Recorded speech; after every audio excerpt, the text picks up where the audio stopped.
Sycamore Record. Que la paix, la joie et la grâce soient avec tous ceux qui nous écoutent aujourd'hui. Je suis vraiment ravie de vous retrouver pour cette nouvelle plongée au cœur de notre foi. Bonjour à tous. Et ouais, je suis vraiment prêt pour cette exploration parce que le sujet du jour est assez spectaculaire. Ah, complètement. Aujourd'hui, on va décortiquer un enseignement très profond qui a été donné par le prédicateur Chirac Dossou. C'était lors de la fête des Rameaux, c'est ça, hein? Dimanche 29 mars. Exactement. Et la mission de notre session d'aujourd'hui, c'est d'explorer la véritable identité chrétienne. Parce qu'en fait, dans le monde naturel, notre identité, elle se résume souvent à des choses très basiques, quoi. Ouais, un nom de famille, un métier, un statut. C'est ça. On dit je suis comptable, je suis maçon, je suis étudiante. Mais le texte biblique de Matthieu 16, verset 13, où Jésus demande « Qui dit-on que je suis ?», eh bien ce texte nous pousse beaucoup plus loin. Ce qui est fascinant ici, c'est que si on ignore cette valeur spirituelle, eh bien le monde se chargera de nous coller une étiquette. Et cette étiquette, elle ne vient clairement pas de Dieu. Absolument pas. Dès l'instant où quelqu'un donne sa vie à Jésus-Christ, son identité change radicalement. Et le prédicateur a mis en évidence 10 noms, ou disons 10 images bibliques qui définissent cette nouvelle identité. Bon, décortiquons tout ça. Et on va le faire de manière super logique, en suivant la progression de ces 10 identités. On commence par ce qu'on pourrait appeler la fondation intérieure. Et la toute première image, c'est le vent. Le vent, oui, c'est tiré de l'évangile de Jean, chapitre 3, verset 8. Ouais. Et si on devait l'expliquer très simplement, disons, à un enfant de 3 ans, on lui dirait imagine le vent que tu sens sur tes joues. Tu ne peux pas l'attraper avec tes mains. Non, impossible. Tu ne le vois pas, mais il est bien réel puisqu'il fait bouger les feuilles des arbres. Nous, on est comme ce vent. Invisible mais réel dans notre nature spirituelle. Et personne ne sait d'où il vient ni où il va. L'application pratique de ça, en fait, c'est que la direction de notre vie vient de Dieu. Ça veut dire qu'il faut vivre dans une certaine discrétion. Être sensible à l'esprit, ne pas trop parler de tous ses projets et surtout, ne pas être prévisible selon les critères du monde. C'est super fort.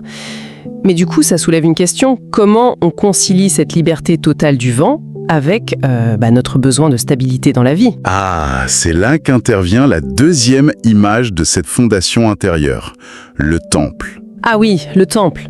Alors là, pour un petit enfant, l'image serait celle d'une belle maison. Une très grande et belle maison, hyper propre, où habite un grand roi. Un roi qui ne déménage jamais. Exactement. Un temple, ça ne bouge pas. Ça reste fermement à sa place. C'est basé sur 1 Corinthiens 6, verset 19. Dieu habite en nous. Et l'application, c'est l'importance d'être constant.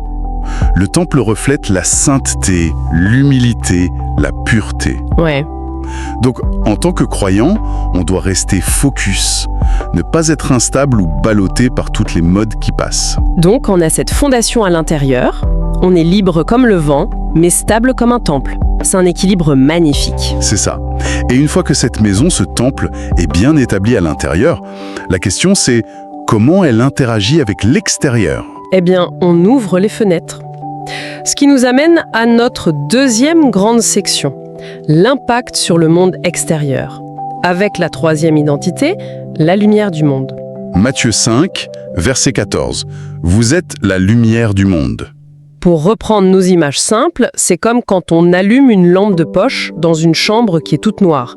On fait ça pour éviter que quelqu'un ne trébuche sur un jouet, tu vois. Ouais, la lumière est claire et elle chasse instantanément l'obscurité. Il n'y a pas de compromis possible entre les deux. Tout à fait.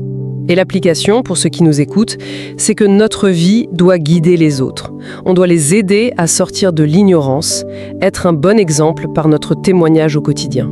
Mais la lumière, elle se voit de loin. Il y a une autre image qui la complète parfaitement. Pour agir de près, c'est le sel de la terre. L'image la plus simple ici, c'est celle de la soupe. Ah oui, la fameuse soupe sans sel. Oui, une soupe sans sel, c'est fade. C'est triste, c'est presque inutile. Mais attention, si tu mets la moitié de la salière dedans... C'est immangeable. Exactement, c'est désagréable et toxique. Le sel, il donne de la saveur et il préserve de la corruption. Mais il agit par le contact, de l'intérieur. Du coup, l'application pratique, c'est vraiment de garder l'équilibre en fait. Absolument. Savoir quand parler, quand se retirer.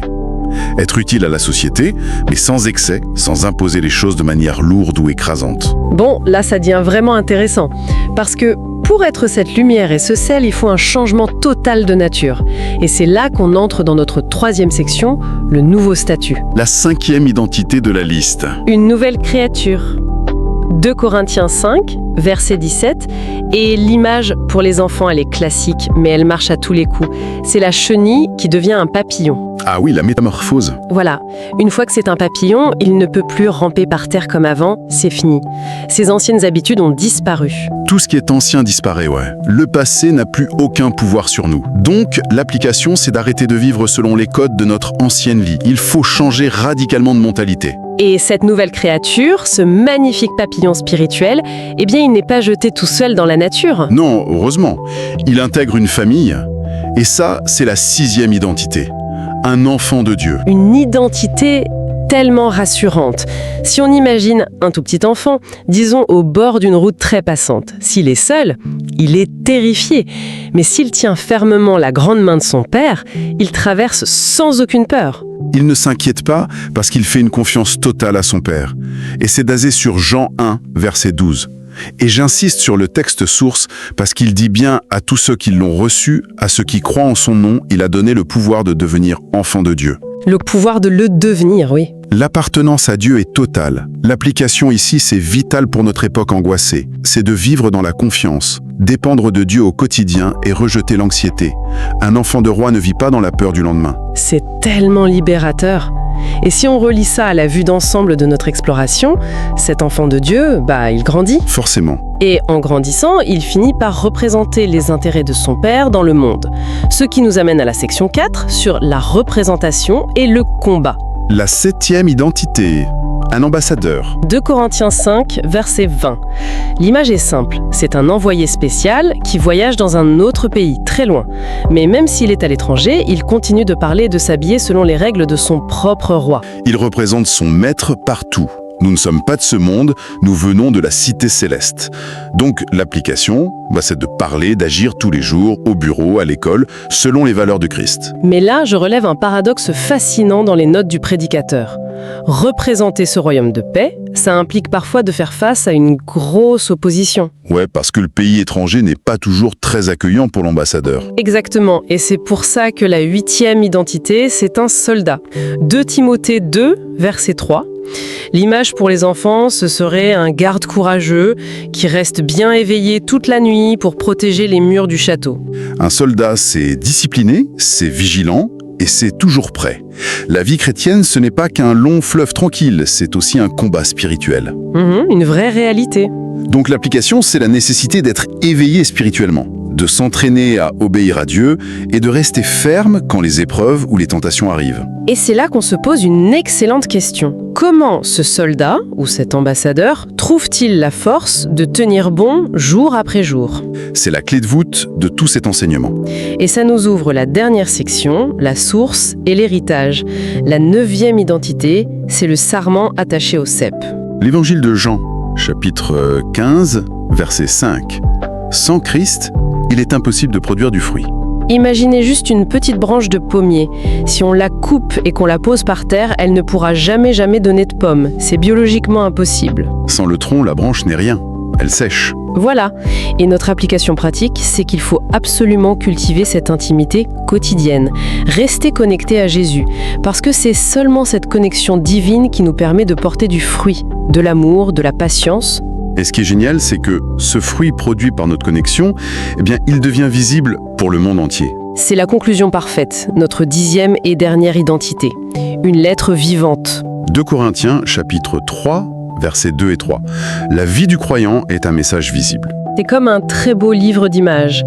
Même les gens qui ne savent pas lire les textes compliqués peuvent comprendre l'histoire simplement en observant nos actions tous les jours. C'est exactement ça.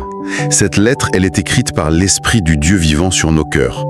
Personne ne peut effacer ou altérer ce que Dieu a écrit en nous. C'est puissant. Donc, l'application finale, c'est de donner un témoignage authentique. On doit refléter Christ par des actes concrets.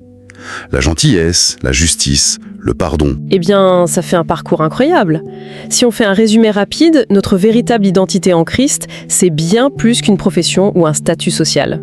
On est le vent libre, le temple stable, la lumière qui guide, le sel qui préserve. La nouvelle créature, l'enfant de Dieu qui fait confiance, L'ambassadeur fidèle, le soldat vigilant. le sarment connecté, et enfin la lettre vivante. Ça fait 10 dimensions d'une seule et même réalité spirituelle. C'est un encouragement immense pour tous ceux qui nous écoutent. Cette identité, elle est inaltérable. Votre sécurité, elle réside en Dieu, de façon permanente, et non pas dans ce que la société essaye de vous dicter ou de vous enlever. C'est ça. Mais ça soulève aussi une question importante pour chacun de nous, pour prolonger un peu la réflexion aujourd'hui. Ah, je t'écoute. Si notre vie est vraiment une lettre grande ouverte devant le monde, quelles phrases les gens ont-ils pu y lire aujourd'hui à travers nos actions? Ouah, c'est une sacrée question. Ça remet les choses en perspective. Ouais, ça pousse à l'humilité. Complètement. Que chaque personne écoutant cette analyse aujourd'hui puisse marcher pleinement dans cette identité divine. Et surtout, porter un fruit qui demeure et qui bénit ceux qui l'entourent. Amen à ça.